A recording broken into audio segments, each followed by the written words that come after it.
Hi, Analisa Six here with the Sober Curator and the Lady of Leisure to bring you the October 2023 horoscope for the zodiac sign of Pisces for sun and rising placements.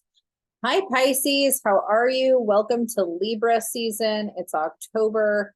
Let's get right into it. So we start out October with the sun, Pallas Athena, the South Node, and Mars, all in the cardinal air sign of Libra. And the area of the horoscope that this is hitting for Pisces is the area that has to do with marriage, sex, death, transformation, the occult, shared assets, shared resources, anything that you inherit through death or share to your family that has to do with assets or financial resources like trusts, things like that. Also banks and loans. So if those things have been a theme for you starting out October, any of those tons of things that I mentioned, that is highlighted for Pisces right now.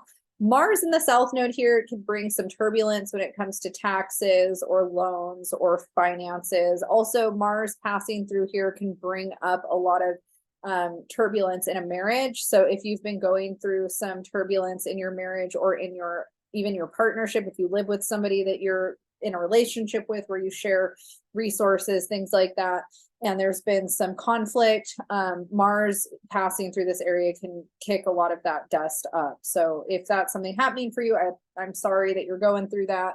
Mars passing through here is not a very fun transit. And it's in Libra. So, Libra is the sign that rules relationship. Definitely, those things can be a theme. A couple other things that we start out the month with is we have Mercury finishing out its time in Virgo. And so Mercury was in Virgo for a really long time because it went retrograde in the sign of Virgo. We had Mercury in Virgo since the end of July, and now beginning of October, it's finishing that cycle up. And the area of the chart that was hitting for you was also relationship. So if you've been having some challenges in your relationship, whether it's marriage or dating partner, or even in dating in general, you can thank Mercury for that. A need to work on communication in relationships and things like that. Mercury, now that it's finishing that cycle up, there should be some resolution by now in some ways, but the fact that we still have Mars there means that you're still working through some of that stuff. By the 5th, Mercury is going to enter Libra and join that Libra stellium. So Mercury in Libra is hopefully coming into play, mediator, and figure out some resolution or some problem solving to some of these conflicts, see both sides of the situation. How do we move forward? Those types of things. So I've said this in a few videos, but I feel like Mercury in Libra is a mediation energy, mediator energy. So hopefully there's some resolution that's coming out of what is being worked through now. Venus is in Leo, finishing out her stint in Leo finally. So kind of the same as Mercury being in Virgo for a long time. We've had Venus in Leo since the end of June. And then we had a really long retrograde with Venus in Leo. And the area that was hitting for the Pisces horoscope chart had to do with our health, also daily routine, and how we're of service. So if you were having some work problems or some work complications, any kind of health issues that you might have had to navigate since the end of June. Also, just trying to get your routine every day into a solid place might have been difficult. Leo rules the heart and the spine. And so, when there's health issues, it could be tied to the spine or the heart if those things are happening here. So those are some things to be mindful of, like heart health and back health is really important. Venus is going to finally be leaving Leo on the 9th of October and is going to be entering the area of relationship. And so thankfully, Venus entering the area of relationship should be bringing some harmony and peace back into relationships. So if you've had all this conflict in a relationship, hopefully you're now in mediation, resolution kind of mode. Excuse me, I feel like I burp at the same time in every video. And then Venus comes through and is like, okay, I'm ready for connection. I'm ready to resolve this. I'm ready to do this in a way that is diplomatic and understanding and practical in the sign of Virgo. So that's positive. And she's going to be there for the rest of October. So hopefully you get some reprieve and some connection and some love in some ways that you've needed.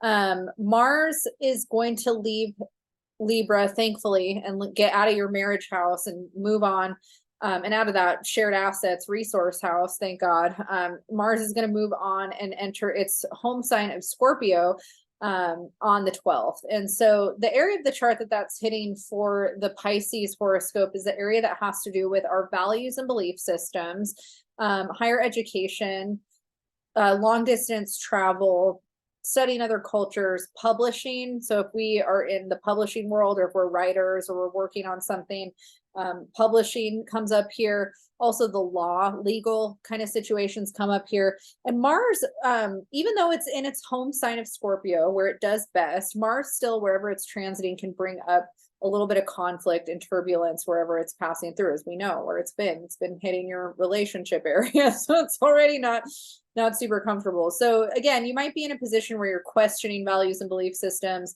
You know, there could be travel disruptions, there could be some legal, or, you know, kind of, there's a lot of things that could be potentials for you. It's obviously on an individual basis when it comes to your personal birth chart. This is more accurate for Pisces rising, the way horoscopes are calculated. But these could be themes for you for October, because Mars will be in Scorpio for the rest of October. While Mars brings turbulence and conflict, it also brings drive and ambition. And so if we feel like some of this turbulence or challenges is really motivating us, you know, one of the things that I've learned over the years, I think Pisces, I was actually in a conversation with a Pisces that I was giving a reading to recently, and I have a Pisces moon, and this person was also a Pisces sun with a Pisces moon. And the way that he's wired and the way I'm wired are very different, but one of the similarities that we possess is that the road to peace is definitely more of our MO. Like, we don't like to be super angry, super reactive. We want to soften, you know, if we recognize anger happening in our bodies, we want to like soften it, bring it down, and operate from a place of peace and calmness.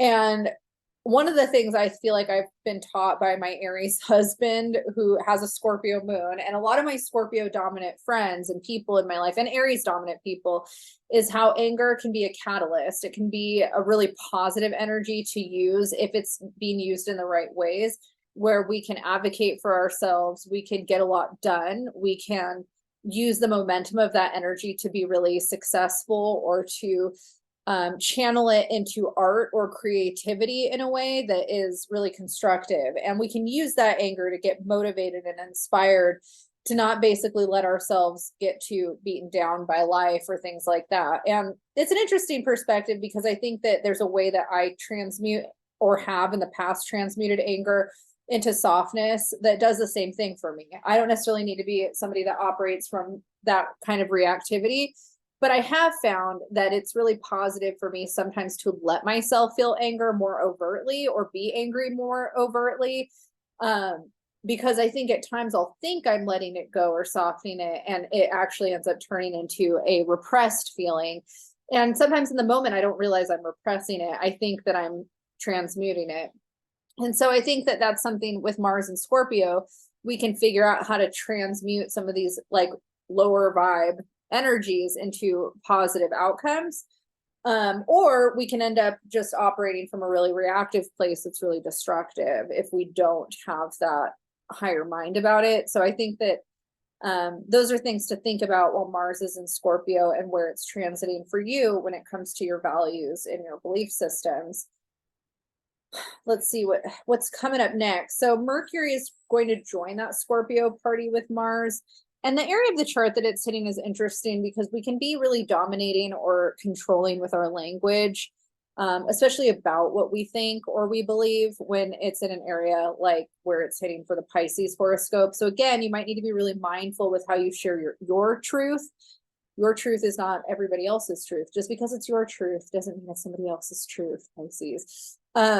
At the same time, this energy is making a harmonious aspect to Pisces, which elevates your intuition, your psychic awareness, your dreams, all of those things. And so you might feel like your truth or what you're intuiting for yourself is accurate, you know, and it maybe for you it is, but at the same time, we have to be mindful that our perspective is not always somebody else's perspective. And sometimes both truths can live simultaneously. So that's something too that you have to be a little bit mindful with.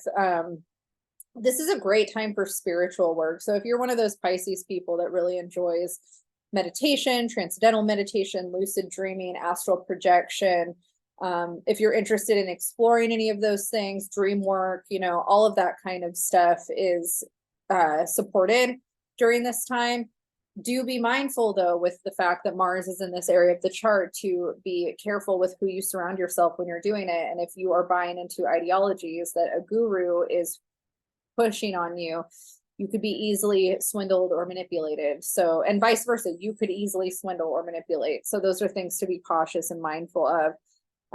I now just do a lot of my stuff by myself in solitude because of how just protected I feel like I need to be around my spiritual practice. So that's something that a lot of Pisces end up kind of feeling in a lot of situations, is that needing to be solid, in solitary kind of practice with the self is more beneficial than following a teacher or a guru or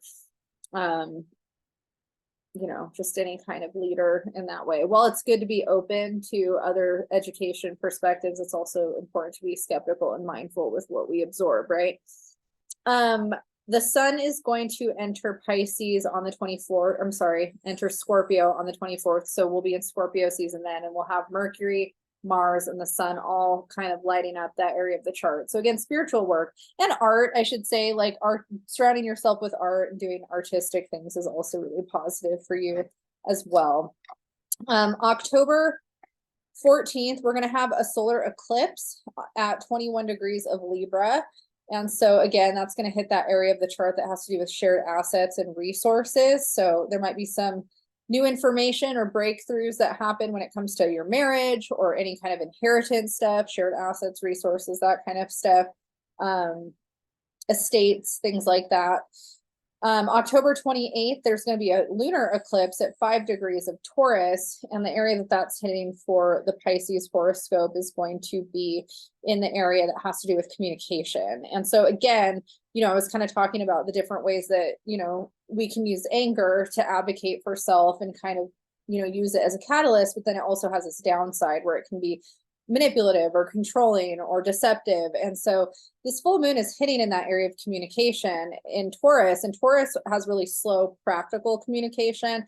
It's looked at as more of the grounded energy in comparison to Scorpio, where the Taurus person would think more calculated about how to respond and maybe have a more simplified fact-based response, or practical, like this is what just makes the most sense on a practical level, whereas Scorpio is going to be a little bit more reactive and emotion based. And I think that one of the things I really hate about some of these archetype like descriptions, and kind of the fact that I'm like the what do you call it, messenger, I guess would be like, I'm the messenger for archetype descriptions based off of what I've been filled with, is that there's this way that people act about emotional reactions like they're all bad. Like operating from an emotional place or having a reaction from an emotional place shows emotional immaturity, and therefore you need to find a way to step it down and work through it on your own and come back to me more Stepford about it, like deadpan, like practical. And I think that there's nuance. I don't think that there's ever black and white. And I think it also depends on the situation. Like if you're at work in a professional environment, yeah, probably being a little bit more deadpan and neutral is probably better. But sometimes I think, here's an example. I'm just going to use my marriage as an example, because this happens so much in marriage, especially between men and women. It's so stereotypical, but I can't tell you guys how many times I've said something in a very practical, deadpan, emotionless way. And it's like I'm the Peanuts lady, the teacher that's just like, rah, rah, rah, rah, rah, rah, and it's like nothing I have said gets heard at all. I can't tell you how many times as a boss working in a retail store or a retail setting, or even with clients, like when I've worked with clients in my dog training business, where I say things in a very monotone, straightforward, factual, simplified, practical way, and it goes nowhere. It's boring. Nobody hears it. I get tuned out. Nothing's retained. by the time I've said it 5 or 6 times, my tone of voice might have changed. It might be elevated. I might be emotional. I might sound more reactive because I'm pissed that I'm saying this for the 4th or 5th time, And I think that in marriage specifically, in relationships specifically, there's so many times when I've said, okay, but I asked this or I said this 3 times in a nice way or in a bland way, and it was just not taken seriously. And it's not until I'm upset and I'm emotional that I'm actually heard. And that happens with children a lot too, where a child's showing discomfort. Even in dogs will show a lot of subtle signs of discomfort in their bodies that humans are ignorant to. And so their boundaries or what they're saying continues to get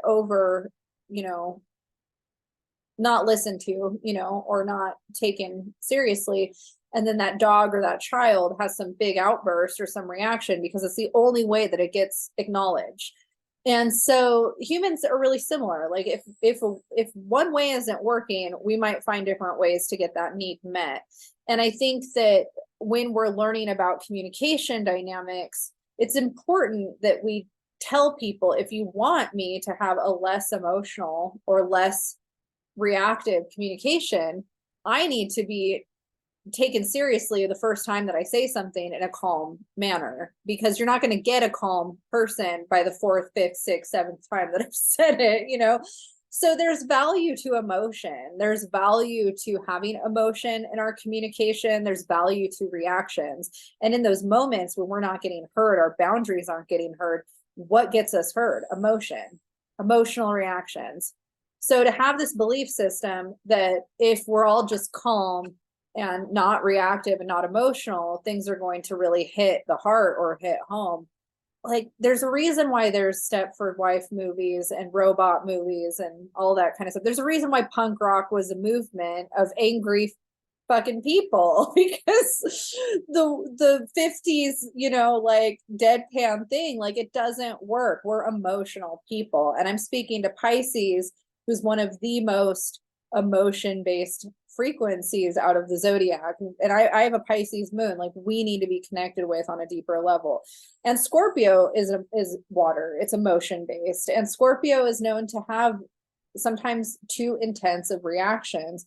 And Taurus is better at doing the stoic, deadpan kind of thing. And I'm talking about archetypes. I'm not saying that there aren't emotional, reactive Taurus people out there, because we all know that there are.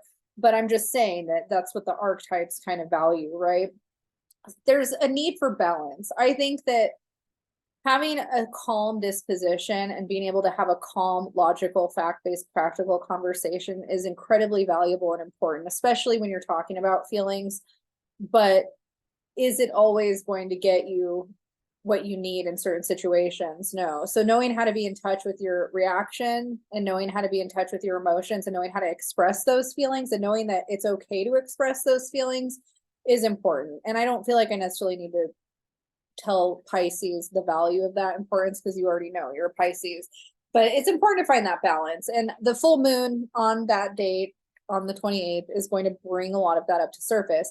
Pisces dominant people, we do have to work more on how we channel our emotions and how we release them and get them out.